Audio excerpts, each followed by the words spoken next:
Hi guys, welcome for the first Zoom meeting for a couple of weeks. A bit to get through. So first of all, to acknowledge all the milestones. This week, 50 games to Brad Gifford. He's done well to clock them up in a couple of years. Chris 80 from the Coles did his 100th last weekend. Ted Koeman did his 200th last weekend.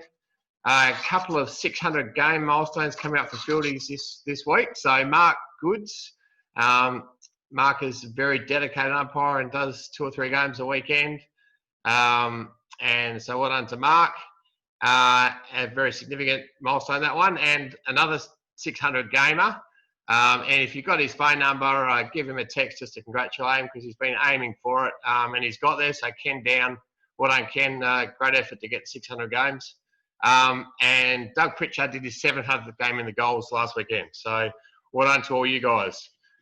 Okay, a few reminders tonight. I think those of you that have been with me for the last 5 years have heard some of these things over and over, but I have to keep saying it because I keep getting told that it's not always happening. So a reminder to always arrive on time at least 45 minutes before the start of the game. Make sure you find the other umpires when you get there. We do get occasional umpires ring me and say, where's the other umpire? And they're sitting in the car having a chat to someone. So just make sure you see the other umpires there when you get there and they're not looking for you. If you are running late, which does happen, call one of the umpires. Don't text them because you don't know if they've actually received the message. And if you can't get hold of the umpires, then give Peter Angel or me a call. Okay, holding the ball. That seems to be hot on everyone's list of things I want to talk about with footy at the moment. Just wanted to bring up one case that came up on video from a couple of weeks ago. Look, a lot of you will know this, but it's worth reminding.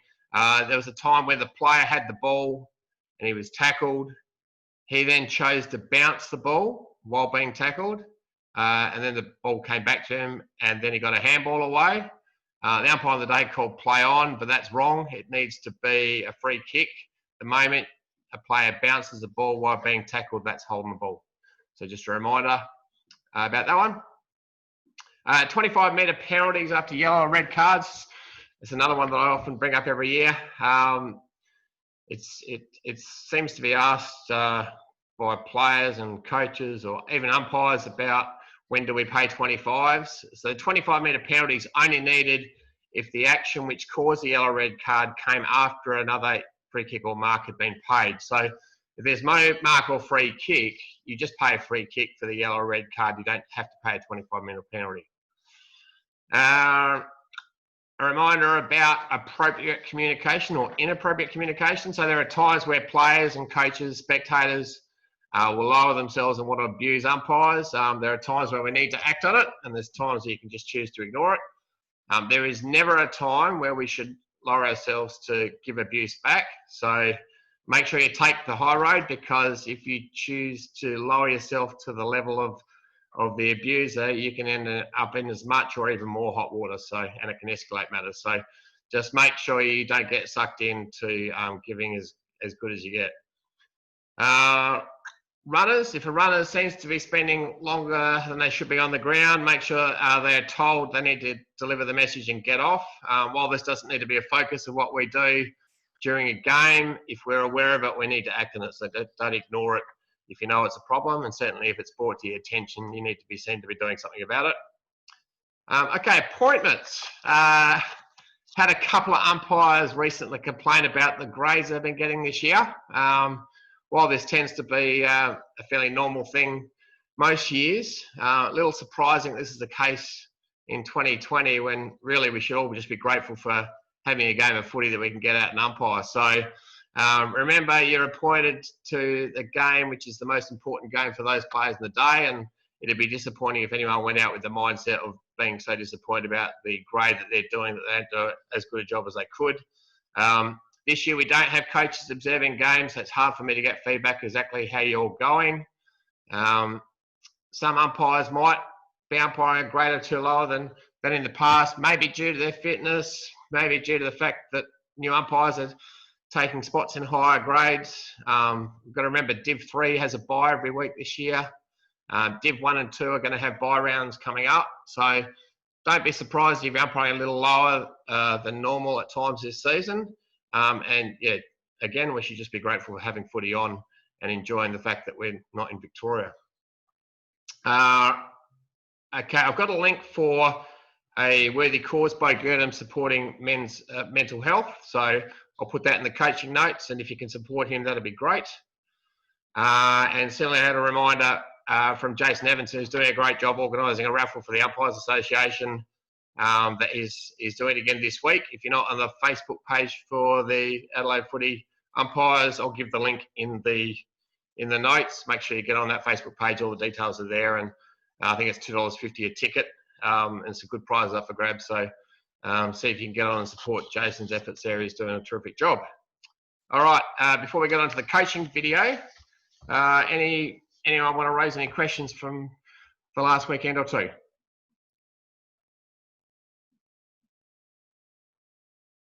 Normally there's someone. Oh, Colin, I've got one.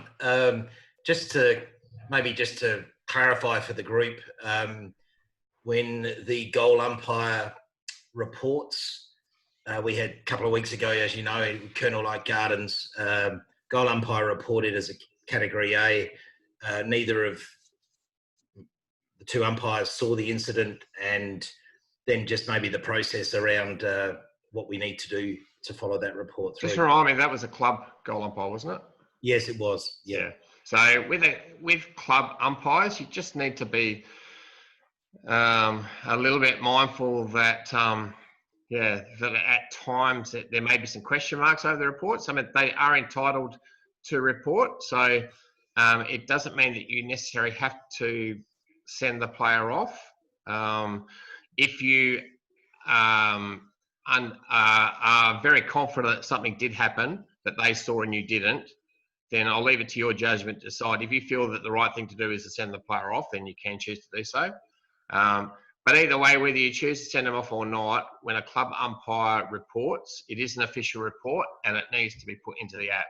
So when you put it into the app, make sure you get the club umpire's name and number, put all the details in as you would if you were reporting.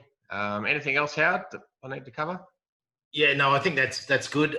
Just for those that are a little pedantic, even if we don't issue the red card, you still fill out the red card section in the app. Yeah, that's right. Yeah, they are an official on the day, even though they're a club appointed official. So, yeah, they have the right to report. As does, just a reminder, if you are a non-officiating umpire that's at the ground and you're watching on from the sidelines and you see something that none of the officiating umpires saw, you are entitled to report an offence. We've, over the years, had some really good pickups of fairly decent hits off the ball that we wouldn't expect the umpires on the ground to pick up, but someone standing in the crowd has seen it and been able to make sure that the player who did the offence got suspended. Anyone else? Yeah, can you hear me? Yep, far away, Jase. Yeah. It might be a generational thing with younger players coming through, but just it seems that every week someone who's not involved in the marking contest comes in and barrels the guy that's marked it, and there's a 25 and people don't know the rules. So is it possible that, I guess not for our group, but just for the high heads to remind players about that rule? You're just saying they're late to the contest. Yeah. End of the day, we keep paying the free kicks, mate, and they'll learn through that. If it's that late that they're doing it, that there are times where a yellow or red card is warranted. Yeah. But if it's just a late contact, I don't think it's necessarily the fact that they don't know the rule. It's just because they're clumsy or they choose to keep going when they perhaps shouldn't. Yeah, the interpretation video covers all that. So, if clubs want to address it with their players, they can show the video that's put out at the start of the year.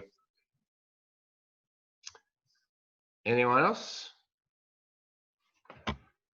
All right, let's we can answer a couple more questions or comments at the end of the coaching video if we need to. It's been a couple of weeks, so I've got to remember how I do this. Okay. All right. Just takes a moment to come up. Okay. So, got the red wine happening, Jace. Good on you. I wouldn't mind one myself. All right. Decision number 1.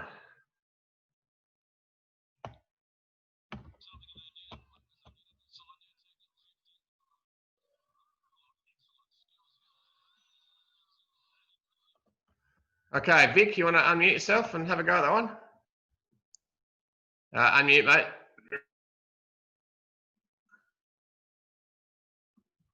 I'm on now. Vic, yep, far away. I'm looking at an iPhone, Colin, but I haven't today. I've got here just incorrect disposal, free kick. Yep. Look, whatever way you can describe it, it's certainly holding the ball. I would say he fends off, and the moment he fends off, that's his prior opportunity. But he's tackled, he doesn't handle or kick, so definitely holding the ball. Yep. Anyone else want to add anything to that?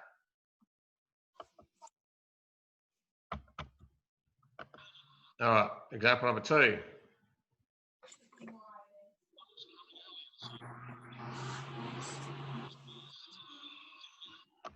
All right, Grant Moore. Oh, can you hear me? Yep, far away, mate. Holding the ball, he's taken a couple of steps and yeah, he hasn't got rid of it the right way, so holding the ball. Yep, so again, going back to the way we used to define a prior opportunity, we used to talk about steps. These days, is, has he had a chance to handle or kick? He has. To do with the steps. He has had a chance to handle or kick. Absolutely. He's legally tackled, doesn't handle or kick, so that's holding the ball. Yeah. Thanks, mate. Okay.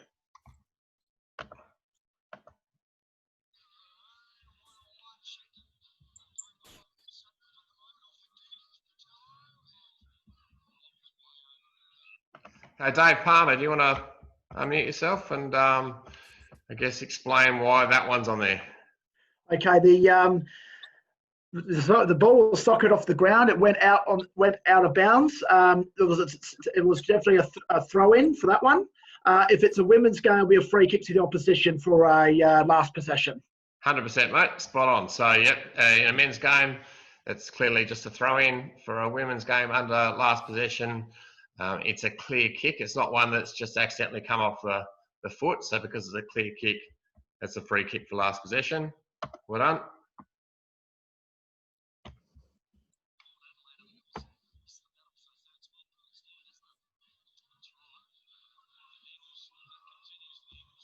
All right, Jerry Smith. Yeah, g'day, Cole. Yeah, takes on the tackler, which is his prior opportunity. He's correctly tackled, doesn't handball or kick, so holding the ball. Okay, so just to slightly correct you on that, yes, it is holding the ball, obviously.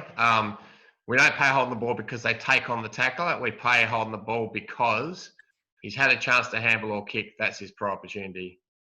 Then he's tackled, doesn't handle or kick, therefore holding the ball. So yeah, sometimes we get that he's taken on the tackler. Well, that's not really the reason we pay holding the ball, if that makes sense. Okay, I think we've had a lot of holding the ball decisions tonight for this decision. Let's see what this one comes up with.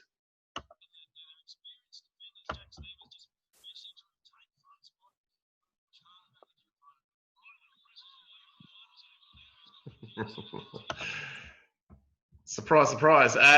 Justin House, you want to unmute yourself, mate? Yeah, definitely holding the ball. We had definitely a prior opportunity to dispose of it and legally tackled, and pretty simple. Yeah. It doesn't handle or kick. So, yeah, a nice, easy one. I'd be surprised if we didn't all get 5 out of 5 for that one. Okay, let's move it through to the other examples. Reminder to protect the ball player, even though we don't always do that for holding the ball for all our other decisions. So, first of all, the marking contest, leaps early, contests the player, connects the player in front and stops him marking the ball. So free kick for marking interference. And then the next bit. All right. Frank, you want to come on and tell us what that former Port Magpies player is doing there? Yeah, that's well. Firstly, very good pickup by Corey for the marking interference, and then a good advantage. Secondly, that Dirty Crows player has come in with the right fist and made high contact. So I think in our league we're definitely looking at striking there and a red card for mine because that'll get out of hand if we don't interfere with that. So 100%, mate. That's a red card every day of the week. So I guess the only thing I would do differently in this scenario from our situation, instead of playing advantage, which Corey does here, is stop the play, issue the red card, and that's 100% striking report needs to happen. So, yep, well done. And yes, I did. I was waiting for the Crows reference. That's why I asked you. Cole, I thought you were going to say to Frank that was uncalled for. Uncalled for? Yeah. What he said about the player. Hey, at the end of the day, mate, not really too worried about AdFL footy this year. All right, next example. Don't worry about the spelling error there. Or is it? Oh, hang on, it's not there. There's one coming up.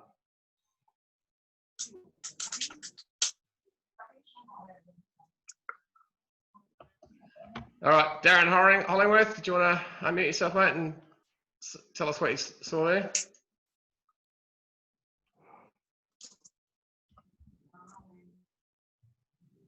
Hang on, you're not unmuted.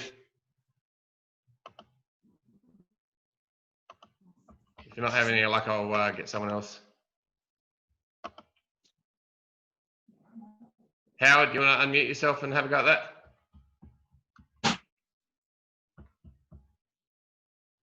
Well, this is working well, isn't it? Yeah, no, sorry.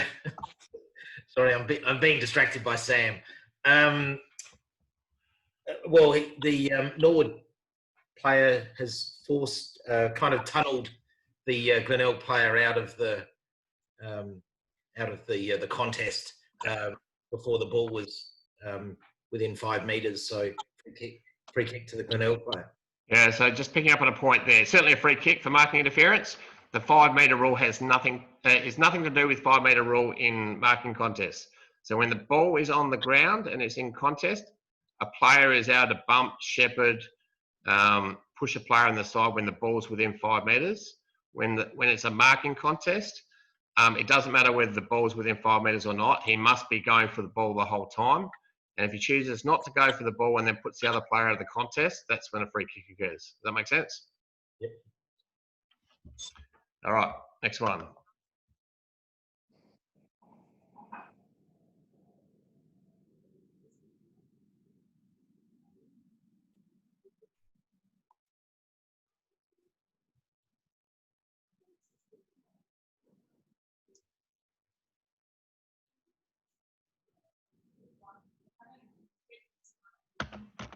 Okay, good positioning by the umpire, lands in his back, a really good ball player free kick. Once you see a player who's tackling land straight in the back like that, we want to protect the player who's going for the ball.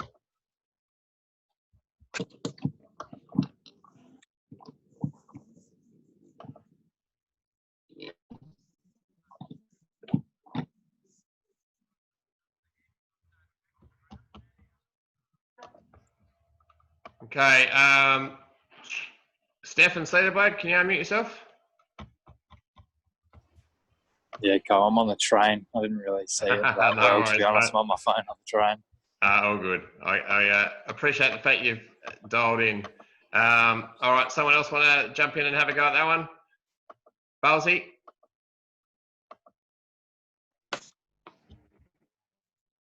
I'll play it again for you, mate. That's the previous one. So this is Rob Lombardo and Dave Bales together. Hopefully one of them gets it right. This is the one coming up now. Yeah.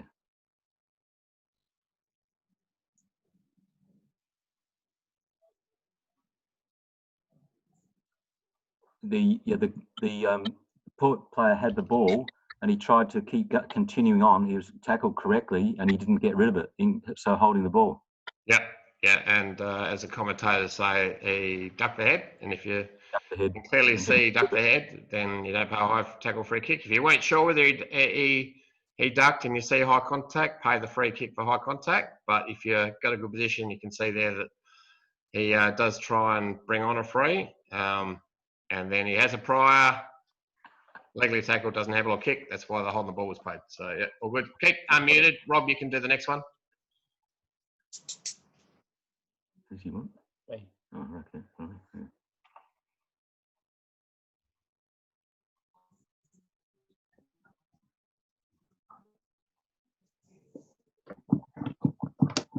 Okay, Rob, what do you make of that one?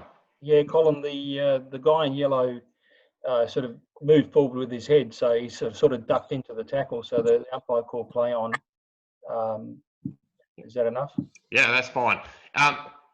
What I want you to all have a look at with this one is the position. You're 100% right. The player who, when he takes possession of the ball, you can see that his head is up and then he brings it back down, and that's why there's no high tackle paid. So his head was initially up and then he puts it down once he has possession of the ball. Totally different matter to if the ball's on the ground and he has his head down, or his head is going down trying to get possession of the ball. We need to be careful that we don't call play on when they get taken high in those scenarios. But in this scenario, if you can clearly see, and as the video says, positioning is important. If you've got a good position and you can see him then lower his head after he has possession of the ball, then we don't pay the high tackle. But in any doubt, if you do pay the high tackle, that's fine, because we'd rather pay a soft one than miss a real obvious one. But if you can clearly see he ducks his head, that's when you call play on. Make sense? Anyone want to make any comments on that? But yeah, you can see from that he has ducked his head, and then he's initiated the contact. But I don't want you to go out with the mindset of always calling play on, because there will be plenty of times where there's front-on contact that's caused by the tackler more than the player with the ball. Well, it's Rob here. When that vision runs a bit shorter, it almost looks like a bit of a dangerous tackle. Sorry, is that Rob, is it? Rob Midland, yeah. Did you say almost a dangerous tackle? Yeah. There's certainly some vigor in that tackle. It's getting borderline. If you deemed it dangerous and you pay a free kick, there'd be nothing more than a free kick there if you thought that I would easily sleep over it. But I reckon that's actually okay. It's such a fine line between a good hard tackle and a dangerous tackle. But if you deem it dangerous, you're erring on the side of player safety, no problem. But yeah, if you ask me, I'm happy with what the umpire did right there, and just allow play on.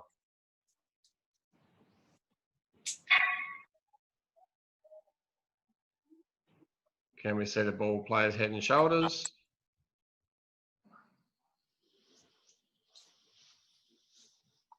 So yeah, if you're not on the right angle, you'll miss those high tackles with the arms over the shoulder. So again, that's a really good thing to be thinking when you're out there. Can you see the ball player's head and shoulders?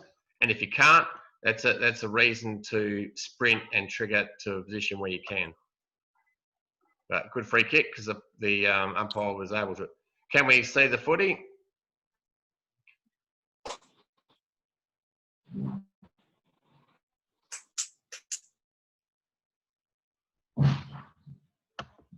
Right, Sam, you want to have a go at that one?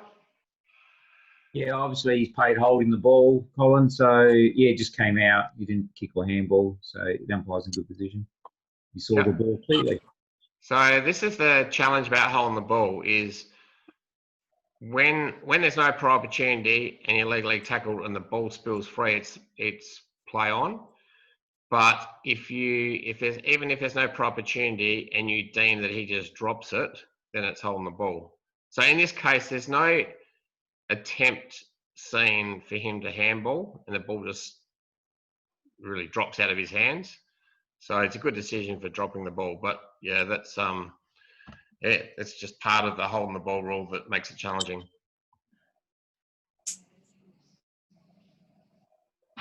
So, are we all enjoying the AFL umpires getting stick for holding the ball?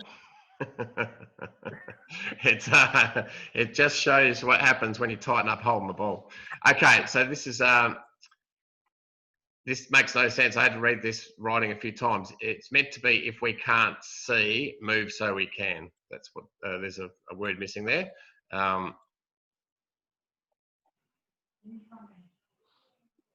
And so here, the umpire's always on the move. There's no high tackle there. You slow-mo, there's actually no high contact. Keeps moving so you can see what happens after that. And there is no handball or kick after a pro opportunity, so that's where holding the ball is played.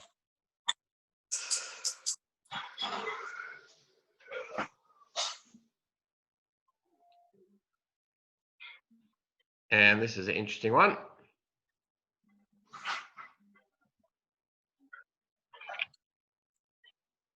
So I reckon Andrew Crosby is the umpire here. I actually think he may have accidentally paid a mark. You see the arms go out, and then he realises it's built loose. Look, that happens to the best umpires. He's called play on immediately when he realises that there's no mark. And this is where the player gets frustrated. So watch what he does here. And the free kick is paid because the Eagles player throws the ball down and doesn't hand it back to the boundary umpire. So if you see a player in frustration, throw the ball down, not give it back to the boundary umpire, take no shit, pay the free kick. So that's a good example of good, strong umpiring, even if he mucked up the initial mark.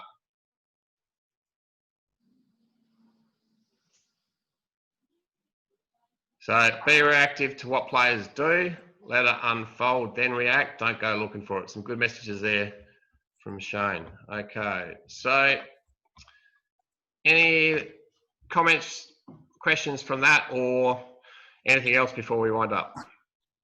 Just a quick one, Colin. Yep. I don't know if I'm unmuted. Yeah, Lucas. Yep. With the port one, is there any reason you wouldn't play on there? Isn't it more likely to go on further if you don't call advantage on that one, as in other players coming in? If we're going to issue a red card, I think we need to stop play. Even if it disadvantages the side offended against. Under most circumstances, it's better we get in there, get that player off the ground before, I guess, others come in to remonstrate. That would be my advice. And call a runner out. They will come in to remonstrate too in this level. So yeah, that's what I was thinking. Wouldn't they be more likely to remonstrate if they were able to pause, realise what happened, then come on in rather than be following the footy? I would say if something that severe has happened, because it was a pretty ordinary hit, that you'll get remonstrations. And if you just let the play go, then you're not getting that player off the ground, and we're not having a presence when it's really needed. There may be circumstances where you know, maybe they're having a shot for goal or whatever, you can let the shot for goal happen. But in most cases, like that one there, I would rather you stop the play, go back and get the player off the ground. Anyone else? Hey, All Colin, right, guys. I was just a quick one. I saw it in the AFL last. It's hard to know which round, but I think it was last round. We're not having rounds at the moment. It's just it's all rolls into one. There was a player that got hit in the head. I can't remember who it was. He was having a shot for goal, and the umpire blew his whistle and had it taken off him. Might have been Papley for the Swans. And he had so he was having a shot at goal, just about to have a shot. He caught somebody holding the ball or something. He was going to kick a goal. Umpire blows the whistle, sends him off. So With the blood rule? Yeah, blood rule. Yeah, that was the Bulldogs player. Lee Housen was the umpire. Technically, not that it makes any difference, but technically. What was that, Lucas? Sorry, yeah, it happened to him twice. One of them was against us. Is it Mitch? What's the player's name? Mitch Wallace. Curly head one. Mitch Wallace. That's Yeah, Mitch Wallace. So any point about it, Sam? You're allowed to. The rules say that you're allowed to actually let that player have a shot for goal. No, I wouldn't. Not when he's having blood pour out of his head like it was there. Yeah, then you have blood go on the footy, mate. You get him off under those circumstances. if you're allowed to take the kick, he's going to get blood on the footy. If it's a small trickle out of his head, then fair enough. But in that case there, it was pouring out. He couldn't take the kick under those circumstances. It's not soccer, mate. He's not soccering it through the goal. What was that? It's not soccer. He's not going to soccer it through the goal. Yeah, that's very true. All right, guys. Good to see you all again. We'll be back next Monday night. In the meantime, enjoy your week and enjoy your game or games this weekend. Cheers, Cole. Thanks, Colin. Cheers, Yeah, Cole. cheers, mate. Yeah. Cheers, We're definitely running 18Ks this week. I'll make sure of that.